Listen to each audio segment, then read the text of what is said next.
Welcome. Election 2019, Canada is heating up. And of late, the Prime Minister of our dear country, Justin Trudeau, is facing the crossfire. The accusation has been laid against him of wearing a black face and a brown face. And of course, this took place or whatever when he was younger. Some say when he did it when he was 29 years of age. And this has become a real political issue across Canada. And the Prime Minister, as I'm talking to you, is not having an easy day. Tonight, I have in the studio my friend Obi Nzadibe to discuss this issue. Obi, welcome. Thank you, Joe. Justin Trudeau, the Prime Minister of Canada, is facing the sword because it was the pictures have appeared all over the network that during his teaching days in Vancouver, he wore a black face and also a brown face, and people are saying this is racism.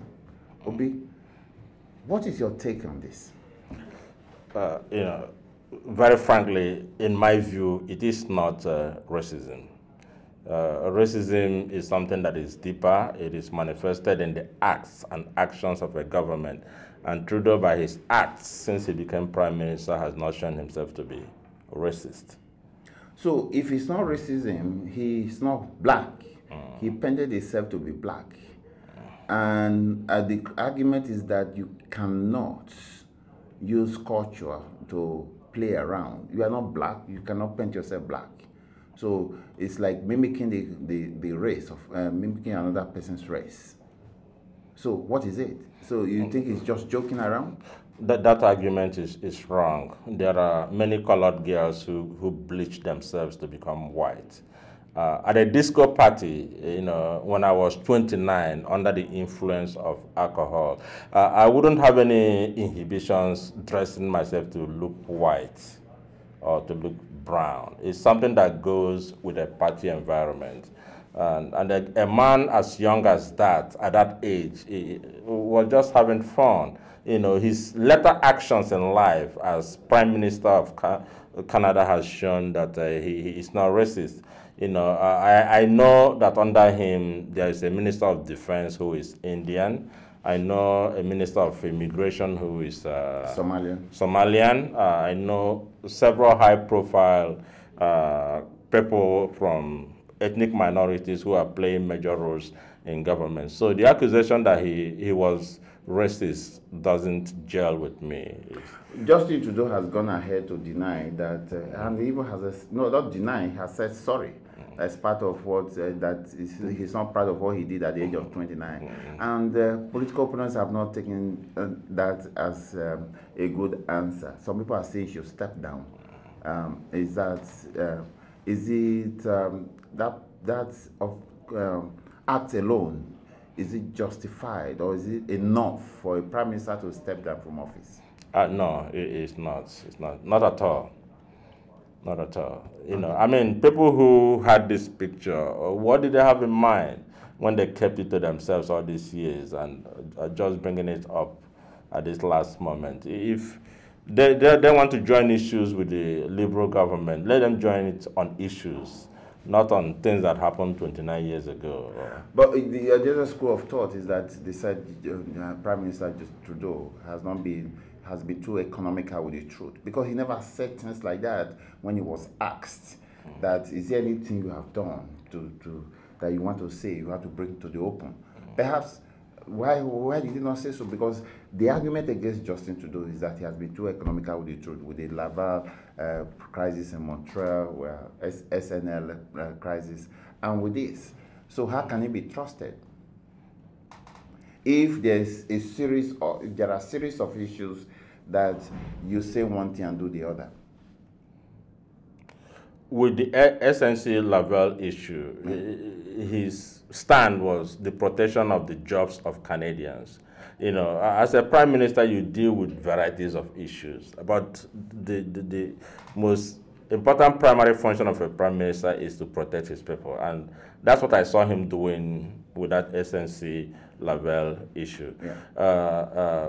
a lot of things happen behind closed doors when politicians are running a country and running. The opposition party is free to canvass these things and say he cannot be trusted. But he has, in the last 2 years, I think he has done pretty well. Yeah, the argument for him is that he opened the doors to immigrants, refugees from Syria. And is that enough to say he's not a racist? Well, someone who is a racist wouldn't have done that, would they? No. Thank you. Obi, let us argue, let us bring our issues to the fore. What we did at that age, Obi, in Nigeria those days when we were younger, high school, university, we keep an afro hair. The days of celebration, we paint our face white. Does that make us a racist? Well, it didn't, but for him, you know, having grown up in the kind of environment that he grew up in the family he grew up in, people had expected him to have known better, you know, but then no matter how you train up a child, you know, a young man will always be a young man. Do you agree that people are becoming too sensitive to issues, that people that now tend to be politically correct, and it leads to hypocrisy? Do you agree to that? Okay, that's exactly what the situation is. You know, they're expecting politicians to become saints. You know, can we ever get a politician who's a saint? No, we cannot. So if we cannot get a saint, why are we trying to find one? Well, it's politics. You know, it's politics. You have to say something. You have to argue about something. You have to present something to the people. You have to attack your opponent one way or the other. That's what is happening. I know you gauge the political activities in Canada. Do you think this will have a bit of impact on Justin Trudeau, negative impact with the immigrants or blacks? I don't think so. I mean, what's our percentage here? You know, it won't. And blacks are not overtly offended by what happened. To us, it's nothing. So if blacks are not overtly offended, so people are crying more than the bereaved? Oh, yes. What we want are positions in government, jobs, recognition for our struggles, you know, the development of our peculiar circumstances. Not this kind of basic issues that doesn't count. No, that it doesn't count. How many black people are in employment in government of Canada? That's what matters to us. How many are there in government of British Columbia? Yes, you know, how many of us are in parliament? How many of us are in parliament? In commanding heights of the economy. Even the parties that criticized Justin Trudeau, how many black people are in that party? That's what the issues are. In Surrey, where we live, how many people are in Surrey City Council? Black people. That's what should bother us. I can count that on my fingers. About 2 or 3 or 5 people, 2 to 3 people, black people in the city council. I've taken the mayor on this, and he says we are not applying, but we do apply, but we don't get it. Yeah, no, that is racism. That's where the racism is. It's not what they are doing. And again, it's not their fault. We have not come together as a body to press for these things. You know, when we do, there will be changes. You know, I was offended because a white social worker was trying to deal with issues in my family that concerns a black person without any knowledge about our cultural background, you know. And how many of them are there in the cities to represent black kids? Absolutely very few. How many of them are working as teachers?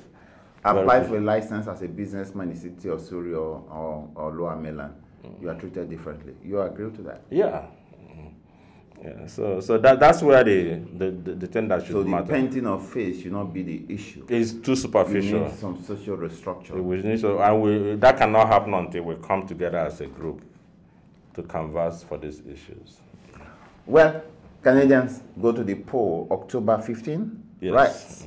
October 15 is the deadline date. It's a make or mar to see whether the blackface will count against Justin Trudeau or fall. For us on Platform Media International, we are not taking offense with the blackface. We're taking offense on the social structure.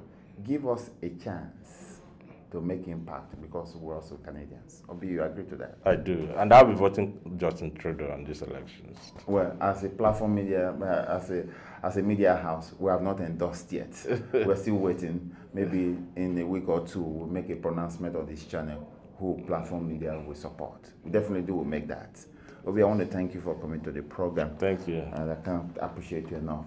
Our producer behind the camera who have been doing a wonderful job tonight, Victor Lado. Thank you very much and I appreciate your good jobs.